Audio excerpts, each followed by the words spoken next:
कहता है मैं ढूंढने को अपना दुश्मन निकला तो पाया कि साला सबसे बड़ा दुश्मन तो मैं ही हूं अपना। जो बार बार खुद को ये एहसास दिलाता है कि मेरी कोई औकात नहीं, मैं कुछ नहीं जीवन में कर सकता। मुझे वो कैब याद नहीं होती, ज्यादा दिन तक याद नहीं रहता, याद करता हूं भूल जाता हूं, रिवीजन की जरूरत पड़ेगी। तुम डेली खुद को ये एहसास कराते हो कि तुम बहुत ही निहायत ही निकम्मे, घटिया और बहुत ही कमजोर विद्यार्थी हो। तुम्हें तुम्हारे रिश्तेदारों की जरूरत नहीं है तुम्हें जिंदा मारने के लिए। तुम अकेले ही काफी हो खुद को जिंदा मारने के लिए, और हर दिन तुम अपने आप को जिंदा मारते हो। हर दिन अपने अंदर खुद को अंदर ही अंदर खाते जा रहे हो। खुद को ये एहसास कराते जा रहे हो कि तुम निहायती कमजोर विद्यार्थी हो, तुमसे इंग्लिश नहीं होगी या बहुत वीक है इंग्लिश। तुम खुद को ये एहसास कराते हो। तुम्हारा कोई दुश्मन नहीं है। मैं तुम्हें डेली मोटिवेट करता रहता हूं, लेकिन मेरे साथ तुम दिन में 1.5-3 घंटे रहते हो, खुद के साथ उसके अलावा।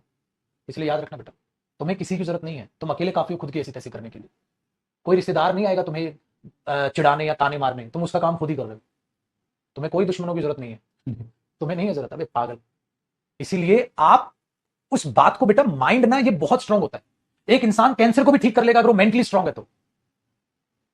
समझ में आई बात? अगर मेंटली स्ट्रांग रहोगे तो कैंसर से भी लड़ लोगे, और मेंटली स्ट्रांग नहीं रहोगे तो कैंसर भी तुम्हें खा जाएगा, फिर तो मर जाओगे।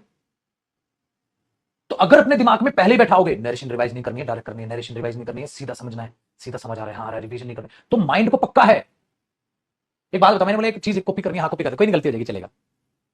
और एक मैं कहूं गलती नहीं होनी चाहिए, बी सीरियस, तो आप कम गलती करो। समझ में आई बात? तो माइंड को ये बताओ पहले से, मुझे वॉइस नरेशन रिवाइज नहीं करना डायरेक्ट। अब वॉइस में क्या रिवीजन करोगे? कुछ नहीं, भले ही करना पड़ जाए बाद में, लेकिन मैक्सिमम है 1-2 बार रिवाइज करना पड़ेगा। बेटा मेंटली खेलो। पेपर सिलेबस करने से पास नहीं होगा, पेपर होगा खुद पे भरोसा करने से कि मुझे पक्का रिवाइज नहीं करना है, क्या हो जाएगा, याद रहेगा, याद रहेगा, यस। भूल जाएंगे साला, पढ़ लेंगे, रजिस्टर तो तेरे पास ही है। लेकिन बेटा अगर तू खुद से ये कहेगा सर रिवाइज करना पड़ेगा, कंफ्यूजिंग था, रिवाइज करना पड़ेगा, कंफ्यूज, छोड़ना। खुद को नहीं, भले ही तू शाम को रिवाइज कर लियो, लेकिन पढ़ते वक्त अपने दिमाग को ये एहसास कराओ कि मुझे रिवाइज नहीं करना है, तो बेटा अपने आप आपका दिमाग ज्यादा तेज काम करेगा। समझ में आई बात? मैं ये कह रहा हूं, मैं ये नहीं कह रहा हूं कि रिवीजन की जरूरत नहीं पड़ेगी। बेटा हर बच्चा सेम मेरे ही तरीके से चले जरूरी नहीं है ना, हो सकता है आपको रिवीजन की जरूरत पड़े, लेकिन फिलहाल अपने दिमाग में मत लाओ ना वो बातें, गड़बड़ कर लोगे।